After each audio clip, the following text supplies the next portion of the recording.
Hello friends, आप एक घर या एक प्लॉट या कोई रियल एस्टेट प्रॉपर्टी परचेस करने जा रहे हैं। एक रियल एस्टेट ट्रांजैक्शन में कितना कैश अलाउ होता है कि आप एक कैश मतलब पार्टी को, चाहे वो सेलर हो या बायर हो, कैश ट्रांजैक्शन कितना अलाउ है रियल एस्टेट ट्रांजैक्शन में। ये वीडियो उसी के बारे में है, क्योंकि रियल एस्टेट बहुत ही सेंसिटिव मैटर होता है। आप कह सकते हो कि इनकम टैक्स की पैनी नज़र, ठीक है, बहुत ही आप कह सकते हो कि माइक्रो एनालिसिस करता है रियल एस्टेट ट्रांजैक्शन का। बिकॉज सबसे ज़्यादा ब्लैक टू वाइट कहीं होता है तो वो रियल एस्टेट सेक्टर में होता है, ये तो हमें पता है। तो यहाँ पर छोटी सी गलती 100% पेनाल्टी अट्रैक्ट कर सकती है। वीडियो में हम लोग डिटेल में डिस्कस करेंगे कितना कैश अलाउड है लेना देना। सबसे पहले इस सीरीज में आ जाता है सेक्शन 269 SS। इसको नोट कर लीजिए। कभी भी कोई भी रियल एस्टेट प्रॉपर्टी खरीदने जा रहे हैं, बेचने जा रहे हैं, 269 SS इसको ध्यान में रखिए। क्या कहता है ये रूल?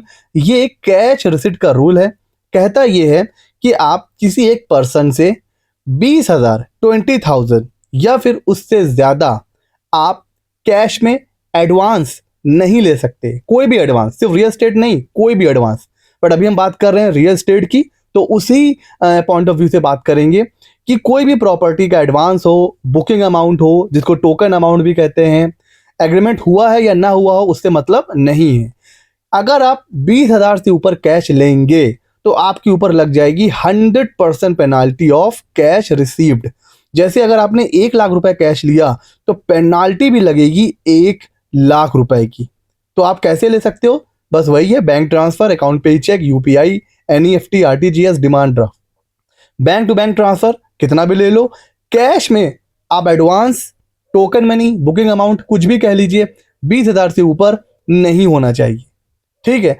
अब इसको तोड़ मोड़ कर भी आप नहीं ले सकते हो। कुछ लोग दिमाग लगाते हैं, पता क्या दिमाग लगाते हैं, ठीक है, नहीं ले सकते हैं ना एक दिन में। तो एक काम करेंगे, 23rd को 18,000, फिर 2 दिन के बाद 25th को 17,500 ले लेंगे, 1-2 दिन के बाद फिर 18,000, फिर 15,000, ऐसे करके ले लेंगे।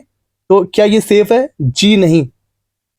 रूल कह रहा है कि एक पर्सन से, एग्रीगेट वर्ड वहां पर है, एक पर्सन से एडवांस 20,000 की लिमिट है। उससे ऊपर आप एक पर्सन से एडवांस ले ही नहीं सकते, ना सेम डे, ना उसके अगले दिन, ना 6 महीने, ना 1 साल, ना 10 साल। तो अगर आप ऐसा भी करोगे ना तो यहां भी 100% पेनाल्टी लग जाएगी। होगा क्या, पहली बार जब आप ले रहे हो ना 18,000, ये आप कैश में ले सकते हो, ले लिया। फिर जब वो 25th को आएगा और जब वो 17,500 आपको दे रहा है, इसमें से बस आप 2,000 और कैश ले लो, क्योंकि 20,000 की लिमिट है। 2,000 की आप और ले लो, बाकी 15,500 ये आपको अकाउंट में लेना है, या आप पे कर रहे हो तो अकाउंट में पे करना है। और इसके बाद जितना भी अमाउंट आप पे करोगे, चाहे 1 रुपए भी क्यों ना हो, वो सारा का सारा बैंक में करना पड़ेगा। तो 269 SS, 20,000 से ऊपर कैश आप एडवांस नहीं ना ले सकते हैं ना दे सकते हैं एक पर्सन से, चाहे सेम डे, चाहे आप उसको एग्रीगेट कर लो, चाहे नेक्स्ट डे, 6 महीना, 1 साल, उससे मतलब नहीं है। तो पहला तो ये हो गया। अच्छा सर, ये तो हो गया भाई 269 SS। अब एक सिंगल ट्रांजैक्शन की भी लिमिट है। सेक्शन आ जाता है सर 269 ST। ये कहता है कि आप एक पर्सन से किसी एक प्रॉपर्टी या कोई भी एसेट किसी एक इवेंट में, सिंगल हो या ज्यादा ट्रांजैक्शन, 2 लाख से ज्यादा कैश नहीं ले सकते। समझ रहे हो? सपोज आपने एडवांस दिया ही नहीं, आप सीधे क्या कर रहे हो, पूरा पैसा एक बार में ट्रांसफर कर रहे हो। प्रॉपर्टी है सपोज 50 लाख की, तो आप सिर्फ 2 लाख कैश दे सकते हो, बाकी का 48 लाख आपको बैंक के थ्रू देना है। बैंक ट्रांसफर होना चाहिए वही, NEFT, RTGS, UPI, अकाउंट पे चेक, डिमांड ड्राफ्ट, जो भी होगा बैंक ट्रांसफर होना चाहिए। कैश में 2 लाख से ज्यादा नहीं दे सकते। सेम चीज यहां भी एप्लीकेबल होगी। एक दिन 1 लाख दे दिया, फिर अगले दिन 50,000, फिर 50,000, फिर 50,000, ऐसे कर सकते हैं? नो। यहाँ पे लिखा हुआ है एक सिंगल इवेंट के अगेंस्ट में 2 लाख या उससे ज्यादा कैश अलाउड ही नहीं है। और सर पेनाल्टी भी सेम है। अगर आपने सपोज कैश में 2 लाख से ऊपर दिया तो 100% ऑफ कैश पेड पेनाल्टी लग जाएगी। तो अगर आपने 4 लाख रुपए आपने दिया है कैश में तो आपको 4 लाख की पेनाल्टी लगेगी। और दूसरा, कैश को तोड़ मोड़ के भी आप नहीं दे सकते हो। सेम यहाँ पे भी रूल एप्लीकेबल होगा। एक दिन में 1 लाख दे दिया, नेक्स्ट डे 1 लाख, फिर 1 लाख, 2 लाख से नीचे है जी नहीं, एग्रीगेट में 2 लाख देखा जाएगा। Single property single event. तो ये 2 रूल आपको हमेशा ध्यान में रखने हैं 269SS। एडवांस अगर कर रहे हो 20,000 से ऊपर कैश अलाउड नहीं है। और एक बार में आप 2 लाख से ऊपर कैश नहीं दे सकते। जैसे अगर आपको यहाँ पर आपने 20,000 रुपए दे दिया है कैश, तो अब आप कितना और कैश दे पाओगे सर? जब आप परचेस करने जा रहे हो, जिस दिन रजिस्ट्री हो रही है, बहुत ज़्यादा 1,80,000। बस सिंपल, इससे ज़्यादा आप नहीं दे सकते हो। सर अभी तो आप कह रहे हो 20,000 से ऊपर हम कैश दे नहीं सकते हैं। सर ये एडवांस के बारे में, ये लोन डिपॉजिट के बारे में। तो एडवांस अगर अभी रजिस्ट्री नहीं हो रही है, आप एडवांस पे कर रहे हो तो 20,000। अब सपोज आप एडवांस नहीं दे रहे हो, सीधे जिस दिन रजिस्ट्री हो रही है उसी दिन आप पूरा पैसा ट्रांसफर कर रहे हो, तो फिर आप 2 लाख सीधे पे करोगे, क्योंकि ये एडवांस नहीं हुआ है। ये तो जिस दिन रजिस्ट्री हो रही है उस दिन आप पैसा ट्रांसफर कर रहे हो। तो यहां पर भी एक सिंगल ट्रांजैक्शन 2 लाख से ऊपर नहीं कर सकते हो। ये 2 बहुत इंपॉर्टेंट सेक्शन है। एक और इंपॉर्टेंट सेक्शन आ जाता है 50C।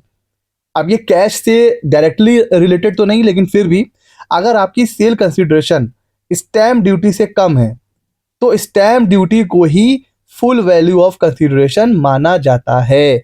For example, sale consideration जो आपके अकाउंट में पैसा आ रहा है वो है 48 lakh, but stamp duty value है 53 लाख। तो जब आप ITR फाइल करोगे, अपना गेन निकालोगे, तो आपको सेल कंसिडरेशन 53 लाख ही लेना है।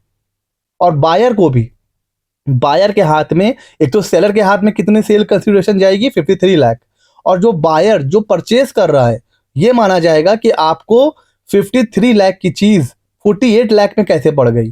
तो ये जो डिफरेंस अमाउंट होगा ना, ये इनकम फ्रॉम अदर सोर्स में टैक्सेबल हो जाएगा। तो सेलर के हाथ में भी टैक्सेबल हो जाएगा और बायर के हाथ में भी टैक्सेबल हो जाएगा। तो ये बात ध्यान रखिए, sale consideration stamp duty value हमेशा या तो बराबर हो या ज्यादा हो सकता है। जैसे स्टैम्प ड्यूटी वैल्यू मान लीजिए 53 लाख है और सेल कंसिडरेशन है 70 लाख, ये चल सकता है, कम नहीं होना चाहिए। ठीक हो गया सर? तो ये 50C है। तो ये वो ट्रांजैक्शन है जो रियल एस्टेट प्रॉपर्टी से रिलेटेड है, जो इनको हमें ध्यान में रखना है। अगर हमने जरा सी भी यहां पर चूक कर दी तो सेलर और बायर दोनों नब जाते हैं सर, दोनों के ऊपर आ जाती है पेनाल्टी। और कुछ लोग क्या करते हैं कि स्टैम्प ड्यूटी वैल्यू कम होती है, सेल कंसिडरेशन ज्यादा होती है, बैलेंस अमाउंट कैश में ले लेते हैं। सर कल को अगर सर्वे हो गया, रेड पड़ गई, अगर वो कैश आपके पास मिल गया, तो उसके ऊपर भी आपको मिनिमम 60%, ज्यादा से ज्यादा 100% पेनाल्टी देनी पड़ सकती है। तो रियल एस्टेट ट्रांजैक्शन बहुत सेंसिटिव होते हैं। डिपार्टमेंट इसके ऊपर बहुत ही पैनी नजर रखता है, बहुत ही माइक्रो एनालिसिस करता है इन चीजों के ऊपर। तो यहाँ पर बहुत ध्यान से ट्रांजैक्शन करना चाहिए। कैसा लगा वीडियो हमें जरूर बताइएगा। ऐसे ही मजेदार और इंफॉर्मेटिव वीडियोस के लिए हमारे चैनल को कर लीजिए सब्सक्राइब। मिलते हैं अगले नॉलेजेबल वीडियो में।